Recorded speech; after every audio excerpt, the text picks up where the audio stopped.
இருந்து April 13, June 15 July 16, August 18 December 15 வரைக்கும் உங்களுக்கு நடக்கும். ஆஞ்சநேயரை வழிபட்டு வாருங்கள். மிக முக்கியமாக மாதங்களிலே வருகின்ற அனைவருக்கும் என் இனிய காலை வணக்கங்கள். என்னுடைய பதிவுகளை தொடர்ந்து கேட்டு வரும் அனைவருக்கும் என்னுடைய மனமார்ந்த நன்றிகளை தெரிவித்துக் கொள்கிறேன்.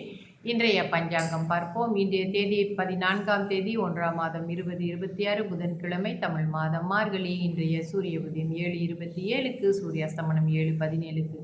இன்றைய திதி தேய்பிரை ஏகாதசி. தேய்பிரை ஏகாதசி திதி இன்று இரவு 8:22க்கு முடிவடைந்து துவாதசி ஆரம்பமாகும். இன்றைய நட்சத்திரம் அனுஷம்.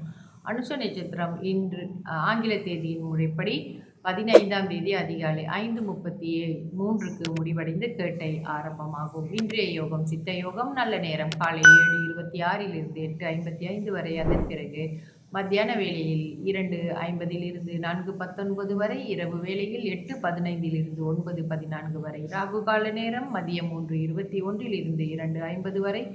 யமகண்ட நேரம் 8:55 காலை 8:55 10:24 வரை. கூலிகன் காலை 11:52 1:21 வரை. சந்திராஷ்டம ராசி மேசராசி அன்பர்களுக்கு இன்று சந்திராஷ்டமம். தொடர்ந்து நம்ம இன்றைய ராசி பலன் பார்ப்போம். மேஷ ராசிக்கு பக்தி, ரிஷப ராசிக்கு வெற்றி, மிதுன ராசிக்கு வரவு, கடக ராசிக்கு துன்பம், சிம்ம ராசிக்கு நிறைவு, கன்னி ராசிக்கு பணிவு, துலாம் ராசிக்கு சிரமம், விருச்சக ராசிக்கு இரக்கம், தனுசு ராசிக்கு பிரீத்தி, மகர ராசிக்கு சுகம், கும்பராசிக்கு நலம், மீன ராசிக்கு சிரமம். இன்றைய விசேஷம் போகி பண்டிகை, சர்வ ஏகாதசி. சூரியன் தனுசு ராசியிலிருந்து நம்மளுக்கு அவர் மகர ராசிக்கு பயிற்சி ஆகிறாரு. இன்று மாலை 5:37க்கு மகர சங்கராந்தி காலமும் கூட. சரி, அடுத்தபடியாக நம்ம ஆங்கில ராசி பலன், ஆங்கில புத்தாண்டு ராசி பலன் பார்ப்போம். மகர ராசி. மகர ராசியில் இடம்பெற்றிருக்கும் நட்சத்திரங்கள் உத்திராடம் 2, 3, 4, திருவோணம் 1, 2, 3, 4, அவிட்டம் 1, 2. இந்த உத்திராட நட்சத்திரக்காரர்களுக்கு நல்ல நேரம் என்றே சொல்லலாம். சின்ன சின்ன நெருக்கடிகள் இருந்தாலும் கூட அவர்களுக்கு அந்த நெருக்கடிகளை அவர்களால் நல்லது செஞ்சு அவர்களால் நன்மையை பெற முடியும். பணவரவு இவர்களுக்கு இருந்து கொண்டே இருக்கும். இவர்களுக்கு March 15 April 13, June 15 July 16, August 18 December 15 வரைக்கும் சூரியன் இவர்களுக்கு நல்ல வெற்றிகளையே கொடுப்பார்.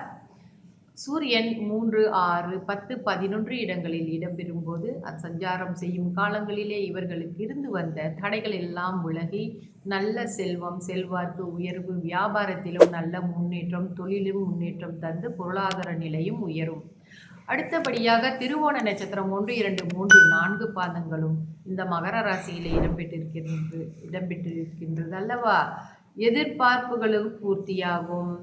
இவர்களுக்கு இருந்து வந்த சங்கடங்கள் நீங்கும். நினைத்ததை சாதிப்பார்கள்.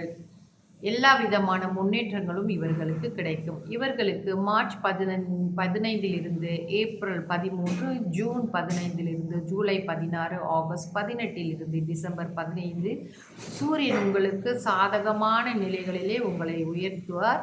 உடல்நிலையும் சீராக இருக்கும். அரசு வழிகளிலும் முயற்சி உங்களுக்கு வெற்றியையே கொடுக்கும். அடுத்தபடியாக அவிட்ட நட்சத்திரத்திற்கு பார்ப்போம். அவிட்ட நட்சத்திரம் 1ஆம் பாதம் 2ஆம் பாதம். நிதானம் அவசியம். நீங்கள் எந்த வேலை செய்தாலும் கொஞ்சம் கவனித்து பொறுமையாக செய்வது உங்களுக்கு நல்லதே நடக்கும். உங்களுக்கு 7.5 சனி விலகுவதால் சங்கடங்களில் இருந்து விலகுகிறீர்கள். குருவோட சஞ்சார காலங்களும் முன்னேற்றத்தை உங்களுக்கு கொடுக்குது. மார்ச் மாதம் 15 ஏப்ரல் 13 வரை, ஜூன் 15 ஜூலை 18, ஆகஸ்ட் 18 டிசம்பர் 15 சூரிய சஞ்சாரங்கள் உங்களுக்கு நல்ல முன்னேற்றத்தை கொடுக்கிறது. அரசு வழியிலும் முயற்சிகளும் வெற்றி நல்லதாகவே உங்களுக்கு நடக்கும். ஆஞ்சநேயரை வழிபட்டு வாருங்கள். மிக முக்கியமாக மாதங்களிலே வருகின்ற மூல நட்சத்திரத்திலே ஆஞ்சநேயர் பூஜை இருக்கும் அல்லவா, அந்த பூஜையை எடுத்து வணங்கி வாருங்கள். அந்த நாளிலே அந்த மூல நட்சத்திரத்தன்று விசேஷமாக ஆஞ்சநேயர் பூஜை ஆலயங்களிலே ஏற்பாடு செய்திருப்பார்கள். அதிலே கலந்து கொண்டு உங்களுடைய எல்லா வெற்றிகளுக்கும் அவர் உங்களுக்கு உறுதுணையாக இருப்பார். ஆஞ்சநேயரை வழிபட்டு வாருங்கள். நன்றி, வணக்கம்.